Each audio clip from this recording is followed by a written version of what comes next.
How to be a top 1% salesperson. Now, this is an interesting topic just because we're essentially saying that you're going to be uncommon amongst uncommon people, right? To be a salesperson in the first place, you got to be an uncommon person. You got to be willing to go through rejection, got to be willing to go into the trenches, taking calls, not closing, the mental fortitude of the ups and downs. You're already uncommon if you want to be a salesperson, even if you just have the desire. But to become a 1% salesperson, again, you must be uncommon within the uncommon. That being said, I'm going to spread this into 3 different points on how to be a 1% salesperson in, honestly, the world in 2026. Actually, the third point is the most interesting point out of them all because it comes from Patrick Bet-David. We spent, my partner and I, around $57,000 in the last few months on his masterminds, events, etc. But we'll start with the first point. The first point is identity. Identity as a salesperson. Now, it's important as a salesperson to be proud and to be convicted in what you do. You know, there's this common, sadly, because of all the fraud and the scams over the years in America, salespeople might have a bad rep, maybe because of the solicitations, etc. Right? When someone thinks of salesperson, they might think of Jordan Belfort, right? These types of people that did a bunch of financial crimes. But really, at its core, America was built on sales. Imagine this. Imagine all the salespeople in the US stopped working tomorrow. Our economy would crumble. It would get destroyed. America is so reliant on sales. I would actually go as far to say that sales is the most important position that you can be in to contribute to the American economy, to contribute to our country. And that goes downstream to schools and how your kids are going to grow up, etc. The most important. Imagine if companies didn't have people to distribute their products. That you wouldn't have the company if no one distributes the products. Like, let's be honest here. So I say this all to say is that if you don't have conviction being a salesperson in the first place, you're not going to be a great salesperson.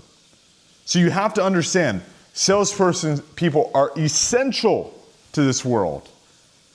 Now, of course, there's bad apples, just like there's bad apples in every industry.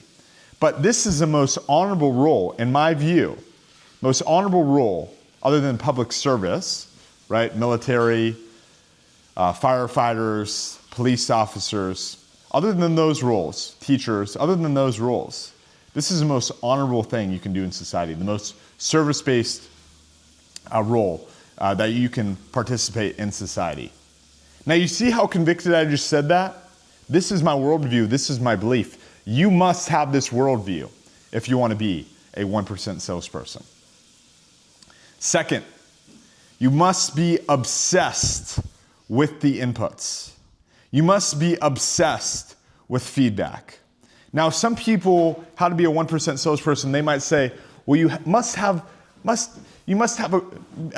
a great mentor, a great person to steward you in sales. And this is, of course, is true. You must find a great sales vehicle, a great company to sell for. This, of course, is true, but I'm not going to include it in the 3. And here's why. If you're focused on the inputs and you're open to feedback and you're very coachable, you're going to find the right coach. You just will. And I'm going to talk about being relational in a second, and this will kind of feed into it. But you just will. So focus on the inputs. What does this mean? You don't have commission breath. You're not in it for the money. Top 1% salespeople are not in sales for the money. Did Michael Jordan? Did Kobe? Were they playing basketball for the money? Is LeBron still on the basketball court at 40-something for the money? No, it's not for the money. It's for the love of the game. It's how do I become better? How can I serve people better, right? Kobe and all these people, how can I perform better on the court? This is why they continued to play. And this is why you should play in the first place and why you continue to play as a salesperson. Sales is personal development. It leaks into every area of life on how you lead, how you're a husband, how you're a father, how you serve your community, etc. So if you have a focus on the inputs, how do I get more calls, more appointments set? How do I increase my show rate? How do I increase my close rate? When you're focused on these inputs on how to improve, this is how you become a great salesperson.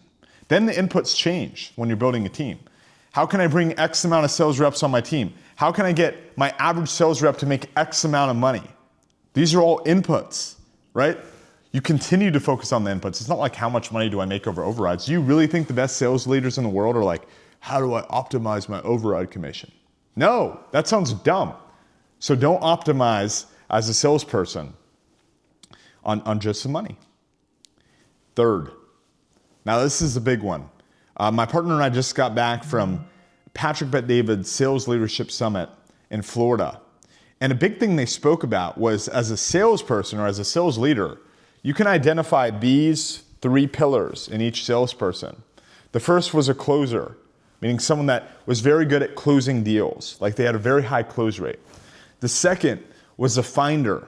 This person was extremely relational. Not only did they close deals, but they build relationships very well. So they get a lot of referrals. They know how to find more business out of the business they already have. They know how to find other salespeople because they meet them at conferences, etc. They're a finder. The third is a builder. A person knows how to build teams, manage teams, etc. Now, the question that was prompted to us at this event was, out of these 3 types of salespeople, closer, so highest close rate, finder, people that know how to get referrals, and builder, people know how to build teams, who will never go broke? It's an interesting question. You might say the closer. No, it's not the closer. You might say the builder. No, it's not the builder. It's the finder. The person that will never go broke in a sales organization, the person that will be a top 1% salesperson, is a finder. When they're given a lead, they know how to create more leads out of the lead. When they go to a conference, they build relationships with all the other sales reps, and they leverage that network over time. This is not transactional to them, it's relational. And that's the fundamental principle that they follow.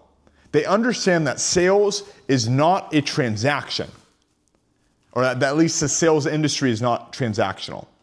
It's relational. The people that you're working with today, you have no idea how you're going to interact with them in the future. The person that might be below you today might be a manager of yours one day. The person that you're like, dude, this guy is just not in the right season of his life. I just don't even know if he's going to make it. This guy could be the next big sales. It could be the next Grant Cardone. You just don't know. You must build these relationships, nurture these relationships. So when Patrick Bet-David was going over who, and he was like talking to the sales leaders, like who you want to pour into on your team, he said, bro, forget the closers. Like high close rate is great, but if they're just inbound princesses that are getting calls all day, and then what about when the leads stop? They're going to go find another brokerage that has better leads or better comp structure. The builders are great. You want people to have building skills, but you really want to pour into your finders. And these are the greatest salespeople I know.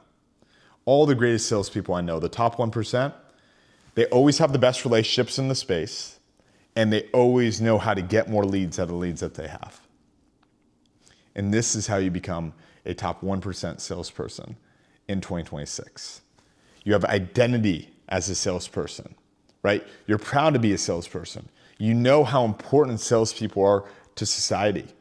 Number 2, you're focused on the inputs. You're obsessed with the inputs. You're obsessed with the game. You love the game. It's not about the money. Of course, it is about the money in the sense that you need to make money, you need to provide for your family, but you're obsessed with those inputs and the feedback. And third, you're a finder. You're not transactional, you're relational in the industry. You're relational, that's very, very important. So if you're a salesperson, you want to improve in 2026, and maybe one of these pillars or traits made you feel called out, that's okay. It's good that you have the awareness of it now, and it's something to work on. Because if you truly want to be in the 1%, not just for 1 year, but for the rest of your life, because you'll see people become a top 1% salesperson and then they fall off the next year, or they change the industry and they never make it.